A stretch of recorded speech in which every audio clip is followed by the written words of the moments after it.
भोले बाबा की जय, भोली मैया की जय, हीराखंडी भगवान की जय, हीराखंडेश्वरी मैया की जय.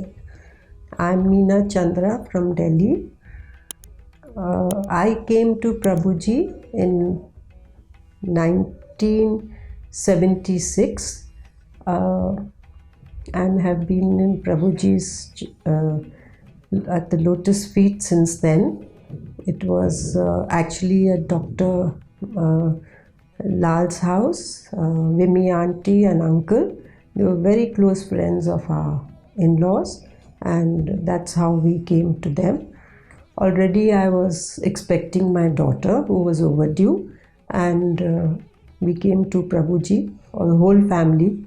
We came to Green Park, and thereafter Babaji, he was sitting and he had my chair put about just at a close proximity. How much would I say? About 3 feet or 4 feet away. And whatever time I was there, it was only Om Namah Shivaya. And I was having some difficulties, in which he told Mrs. Lal that what I should do. And I had my delivery thereafter, and with a normal child. And then there was no looking back. It was always Babaji. And Babaji started appearing in my dreams. And slowly he started teaching me through my dreams, because I was actually in Nainital in the convent school, so grew up doing only, the rosary. So later on in my dreams, he started teaching me all about puja, how to have a shivling, how to, little things like how to put jal on him, how to do agarbatti. That's how my journey started with him. Of course, then there was no looking back, and he taught me a lot of things through visions. And whenever he came to Delhi, all the time I used to get an information from him, and we used to go to meet him and have his darshan. In fact, there's so much to tell. I don't know where to start and where to end, because my whole life has only been dedicated to him. And it was later on, when he was no more there, I kept asking Babaji, is this going to be my life, only to be in the house and to look after the children, and won't you want me to do anything? And one day I just felt some tickling in my feet in the afternoon when I was resting, and I just got up and I had a very little puja in my room, and I started going through his teachings, and a little booklet, it came out with just his little teachings, which I told Munirajji, and he says, yes, you made the little booklet. So that little booklet was made like a diary. So that's how it started. And Munirajji was very, very supportive to us, very, very supportive. And somehow, though Babaji did 2-3 times, I got postcards for him to come to Ranikhet when the inauguration was being done. The children being very small, I didn't travel at that time. Once he had called me to Ambaji, but again because of the children, I didn't go to that time to Ambaji. And I continued in this manner, meeting him in Delhi. Anyway, I'm getting so much this, everything is getting... So that was how my journey really started. Now Babaji's put a blank. Now what does he want me to speak? When you started, you saying that you asked a question. Yes. Then after that, in 88, my husband had already told in his one of his interviews. He was coming back from Germany, and he came back from Germany, and he left for Lucknow. And on the way, he had a shisha on the plane. After a day, he was flown back to Delhi, and it showed a big tumor. So we didn't know what to do, which doctor to show. And Navratris were coming, so I went to Mrs. Lal. And before that, in the morning, I was doing puja to Babaji, and I said, Babaji, you are the only one to help. Which doctor should we go to? Who is going to do the operation? So that day I went to Mrs. Lal's house. I said, Auntie is going, let me send something for Ma Devi. And I was sitting there and I met Hargovind Baba. Hargovind Baba said, I don't know what is happening to me, why Babaji has kept me back. I was to go to for the Navratri and today is already the first Navratri. So what is happening to me, I don't know. So I said, Hargovind Baba, this has happened with Ashok. He said, then what are we waiting for? Chalo, just take me to Jorba and I will do his chada. So Auntie told him, go immediately. So he came with me and 2 days he kept doing jhada to Ashok. And he was the one who suggested, he rang up his mother and he was the one who suggested the doctor she suggested the doctor in Zurich. So she got across to him and Ashok's, my husband's reports were sent to him and he said, no, do not bring him in this state, he will not be able to travel. There's such and such doctor, Dr. Brahmprakash in G.B. Pant Hospital, and he should be operated there. So that's how we went there. And yes, Babaji was there. Navratris were on. Hargovind after that came to he came for Navratri, and we were in the hospital. And the day he was going into the operation theatre, they came and shaved his head and everything. And I had, at that time there was these cassette players, so I had the aarti going on.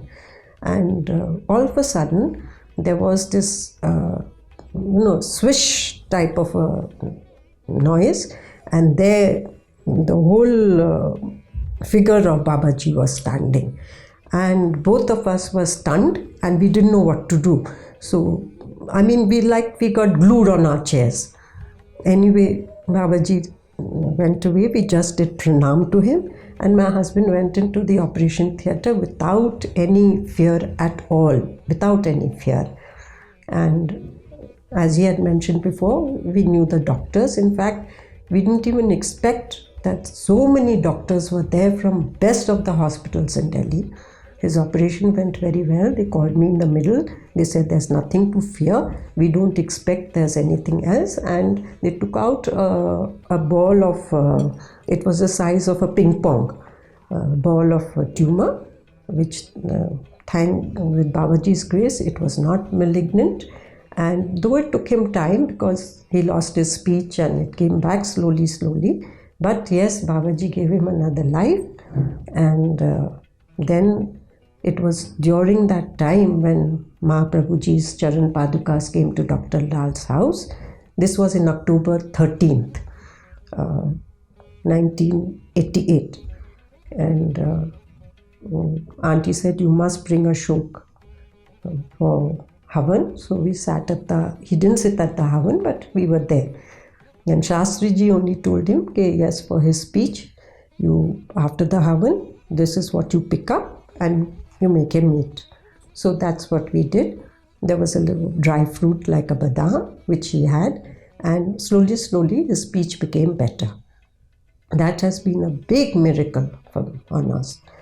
There's been so many miracles that Babaji has shown me that I don't know. I mean, I could go on and on, and this video would go on for about 12 hours if I continue.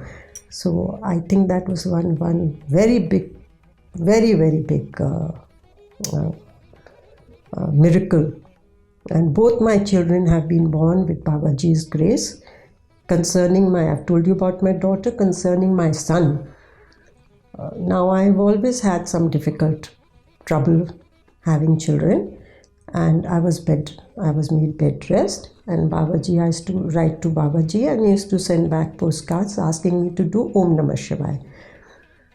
And even where my daughter was concerned, he had already, whatever he told me to do is water. This I would like to definitely emphasize on Om Namah Shivaya, and please charge your water with Om Namah Shivaya and then drink it whenever you are doing the jap. This is what Babaji in 1976 had already indicated to me, and that's how my child was born. And where my son was born, he was again born in October during Navaratri. And Babaji, I believe at that time, used to do Havan at sharp 9 o'clock. And the day he was born, in the evening, Vimi auntie, when she went up to do pranam to him, he told her, your bahu, that means your daughter-in-law, and he used to call me my beti. And meri beti ke beta hua hai subah. That means she's given birth to a son. So when auntie came back, she came to visit us. And the first thing she said, before I say anything, just tell me what time was he born. So I told her he was born 3 minutes after 9. So she says, my goodness, Babaji, that day started Havan at 4 minutes past 9. So that's how my son was blessed. That was been another miracle in our life. So what else can I tell you? Then after that, Muniraj got us involved with a lot of things, with a lot of work for the camps and whatever. I think he has blessed me by giving me time to devote my life to him, and I am extremely, extremely grateful to whatever we have today and whatever goes on, whatever difficulties in our life. He's been holding our hand and pulling us through all our lives. Yes, Babaji did also show me so many things. Like one day he showed me that I'm climbing up a very steep mountain, and it's full of shrubs, and I'm crying and weeping because my legs are torn, and he's saying, and all the time I'm getting this voice coming through. Do you think coming to the Lord is easy? You think coming to the Lord is easy? And I kept crying and climbing up. And when I reached the mountain top, I see the most beautiful place I cannot explain in this world. It's so beautiful that it cannot be explained. That is one message that Babaji gave, that you have to go through difficulties in your life and you have to learn to accept them, to come to a point where you're capable or you have reached a state when I can really call you to a place which is paradise. So that is one thing he told me. Another thing once he did teach me is he had come to the Kant, and I had gone for darshan, and there was lots of people, and we were all sitting, and Vimi auntie was sitting in front, of course, with Babaji, and she kept calling me to come up. Somehow I just felt that I should sit where I was sitting, and I sat there, and there was somebody who was in charge and who was looking after people sitting in a row and keeping everybody in line, and somehow she gave me a real big kick. Maybe I was a little out of line or something, whatever. I didn't react, but I saw Babaji look at me, and straight away I got from inside me a voice telling me, you do what you have to do, she is doing her work. So that's one thing Babaji taught me two things that day. He taught me, do not stand on anybody's shoulder, stand on yourself, because I didn't go up to sit next to Vimi auntie, this would not have happened. That's one thing he taught me. Second, he taught me, everybody is given a duty to do, let them do their duty. That's one thing. Another thing I want to mention, which I think Babaji wants everybody to know, when you are making prasad, do it with such love and care for him, otherwise don't make it. One day again he had come to Delhi, to Dr. Lal's house, and I wanted to take some kheer for him. So instead of making it myself, we had asked our cook to make it. And he was taking some time, so I got a little upset with him. I said, why are you taking so long? And I need to reach Green Park, and Babaji may get up. So he said to me, don't you see that, why are you getting impatient? I'm doing the work. Anyway, I took the key to him. I stood in line. When I went up to him, I offered it to him. He didn't scold me, nothing. Very nicely, he just put up his hand and he says, Bas ho gaya. And he put his hand on his stomach. Immediately, I understood what Babaji meant. He said, at that time you scolded the cook, which was not to be done. So I've had your share at that time. So that is one thing I learned again, he taught me, is when you're doing anything, do it with love and affection and do it yourself. And if you can't do it yourself, when bhog is being done, do not have bad ideas or scold anybody. So that is how Babaji used to teach. He always taught everybody in a very subtle manner, very, very subtle manner.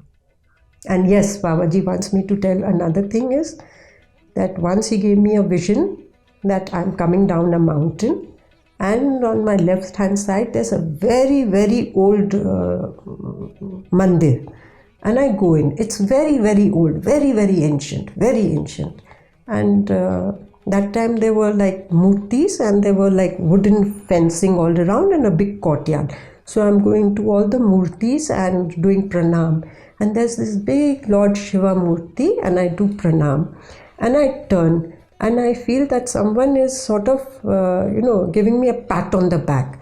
So I turn and I see Lord Shiva's eyes opening, and he is pointing to the bell up, which is a wooden bell, but sort of broken. And he is trying to tell me, he gave the message that you ring the bell. So I thought to myself, how do I ring this bell? It's broken, but I rang, and there was just this Om Namah Shivaya coming out. So immediately I did pranam and I came out. Out of the mandir, and I was climbing back. When I was climbing back, on the left hand side, there was this big courtyard, and there I walk in and I see Lord Shiva full form sitting, and there are devotees sitting all around like we have here. Foreigners one side, ladies one side, and there's only Om Namah Shivaya dhun going on. So I'm getting all goose pimples thinking about it. That's how Babaji has taught me that Om Namah Shivaya is such a powerful mantra, that yes, now that is one thing Babaji wants to tell me, how Om Namah Shivaya can even bring the dead back. One day he shows me another vision that I'm in a old, it's like a ashram, and we are in like a room out here, small room, and I'm sitting with one of my relatives, and there's this boy comes in, a young boy, and he has a tray, and he has these 2 glasses of cups of tea, and he's giving it to us. My relative, she takes, and he's giving me, and in giving only he falls down. So he falls down and he goes flat, and he becomes slowly he becomes totally blue. So we get very scared, and my relative, she runs out to find a doctor. And I don't know what happened to me. I just started doing Om Namah Shivaya, Om Namah Shivaya, Om Namah Shivaya, and I got so feverish doing it that it went to a very high level of Om Namah Shivaya. And slowly there was this on his head, on top there was a fountain of blood coming out. And when as soon as I kept doing Om Namah Shivaya, I started feeling feverish, and I was crying. And suddenly I see that fountain of blood going all back, receding. It recedes totally, and like you have your shoelaces, those big stitches, there are these big stitches out here. And by then, this relative of mine, she comes back with the doctor, and he sees him, he sees the pulse. He says, but somebody has already come and looked into him. And slowly this boy's face starts getting pink, and life starts coming out. And he looks at me, I look at him, and I'm shivering. And he knows what has happened, I know what has happened. I mean, I'm getting goose pimples thinking about it. But his life came back with Om Namah Shivaya. So please all understand the meaning of Om Namah Shivaya. It can even bring the dead back if you really do it with full intention and with full faith. I think I will now take a stop here, because there will be no end of me telling you more and more visions that Babaji has given in the way of teachings, that what his teachings really mean. Om Namah Shivaya. Bhole Baba ki Jai. Please, Babaji, bless each and every devotee all over the world. Om Namah Shivaya.